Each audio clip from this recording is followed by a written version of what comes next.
चलिए आज इतिहास के पन्नों में दफन एक ऐसे रहस्य की पड़ताल करते हैं जिसमें अपार दौलत है, एक नाटकीय पलायन है और एक ऐसा खजाना है जो मानो हवा में ही गायब हो गया। जरा इस वजन पर गौर कीजिए, 1280 किलो। ये वजन था छत्रपति शिवाजी महाराज के उस महान सिंहासन का जो 32 मण शुद्ध ठोस सोने से बनाया गया था। तो सवाल यह है कि इतना बड़ा खजाना आखिर गायब कैसे हो सकता है? यही वो मुख्य सवाल है जिसकी पड़ताल हम आज कर रहे हैं, एक ऐसा सवाल जिसने इतिहासकारों को सदियों से उलझा रखा है। अच्छा, ये समझने के लिए कि क्या खोया था, हमें पहले ये जानना होगा कि मराठा साम्राज्य के पास आखिर इतनी दौलत आई कहाँ से थी। देखिए, इतिहासकार जो अनुमान लगाते हैं वो ये है कि मराठा खजाने की कुल संपत्ति 400 टन सोने के बराबर थी, मतलब 10 करोड़ सोने के सिक्के। उस दौर के हिसाब से ये एक अकल्पनीय दौलत थी। ये इतनी दौलत आए कहाँ से? ये जमा हुई थी कई कामयाब अभियानों से, और हर जीत के साथ राज्य का खजाना और भी मजबूत होता गया।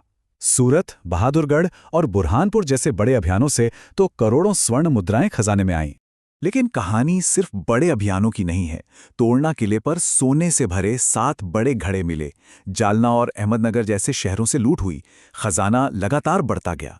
इतना ही नहीं, गोलकुंडा और बीजापुर जैसी बड़ी सल्तनतें भी मराठा शक्ति को नजराने के तौर पर धन भेजा करती थीं।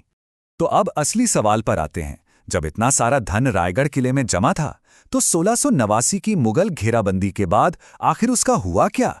तो चलिए सुरागों की पड़ताल शुरू करते हैं। हमारा पहला सुराग एक विदेशी चश्मदीद से आता है जिसने उस सिंहासन को अपनी आंखों से देखा था, और ये एक ऐसा सबूत है जो इस कहानी को सिर्फ एक किंवदंती नहीं बल्कि एक हकीकत साबित करता है।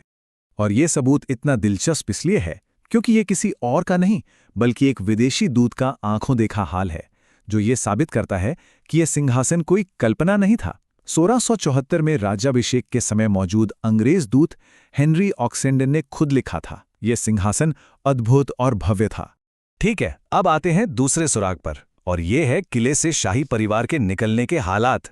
ये कोई आम पलायन नहीं था, ये एक ऐसी यात्रा थी जिस पर पूरे मराठा साम्राज्य का भविष्य टिका था। ये एक बहुत ही खतरनाक और हताशा भरा मिशन था, जहां सिर्फ गोपनीयता और रफ्तार ही मायने रखती थीं।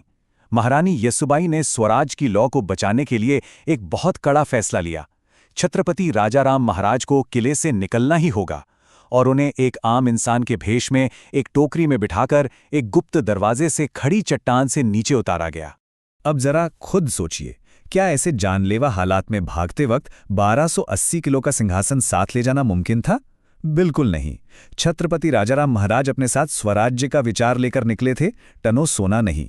और यहीं से हम पहुंचते हैं शायद सबसे मजबूत सुराग पर, और वो हैं मुगलों के अपने रिकॉर्ड्स। उन्हें क्या मिला, और उससे भी ज्यादा जरूरी, उन्हें क्या नहीं मिला। और यहीं पर यह पूरा रहस्य और भी गहरा हो जाता है। सोचिए, अगर मुगलों को इतना बड़ा खजाना मिलता तो क्या वो चुप रहते? वो तो पूरी दुनिया में ढिंडोरा पीटते, पर उनके रिकॉर्ड एकदम खामोश हैं। उन्हें 1280 किलो का सोने का सिंहासन और 400 टन सोने का खजाना मिलना चाहिए था, लेकिन मिला क्या? सिर्फ सोने और शाही निशानियों से भरी 3-4 संदूकें। उस विशाल सोने के सिंहासन का तो जिक्र तक नहीं है। तो अगर सिंहासन मुगलों के हाथ नहीं लगा और उसे किले से बाहर भी नहीं ले जाया गया, तो फिर सवाल यह है कि वो गया कहाँ? यहीं से सबसे दिलचस्प सिद्धांत सामने आते हैं जो सब एक ही तरफ इशारा करते हैं। खजाना किले से कभी बाहर गया ही नहीं। तो अगर खजाना किले से बाहर गया ही नहीं तो फिर वो है कहाँ? इसका जवाब ये हो सकता है कि जब हार एकदम सामने खड़ी थी, तब मराठों के पास अपनी संप्रभुता के सबसे पवित्र प्रतीक को दुश्मन से बचाने का एक ही रास्ता था, उसे छुपा देना। इतिहासकारों का मानना है कि महारानी येसुबाई ने ही सिंहासन और खजाने को किले के अंदर ही गुप्त तहखानों में छिपाने का आदेश दिया था।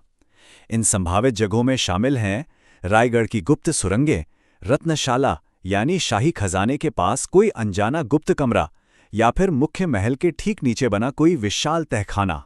और फिर वक्त बीतता गया। देखिए, अगले 150 सालों में हुआ क्या।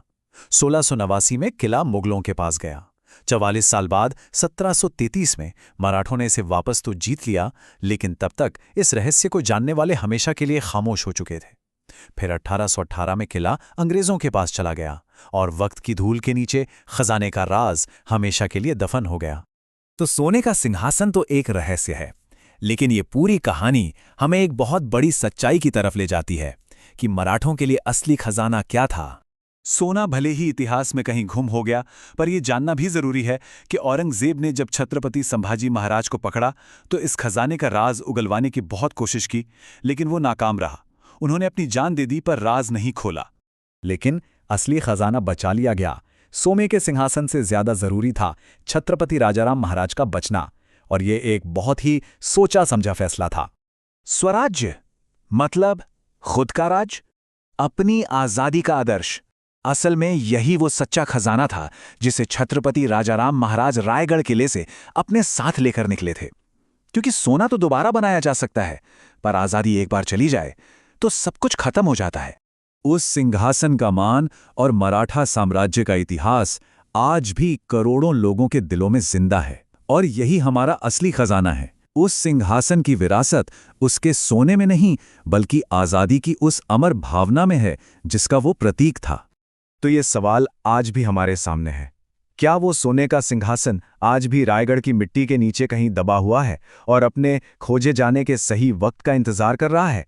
ये सवाल आज भी हमें उस महान कहानी की याद दिलाता है और एक गहरा सबक सिखाता है कि असल में सहेजने लायक क्या है।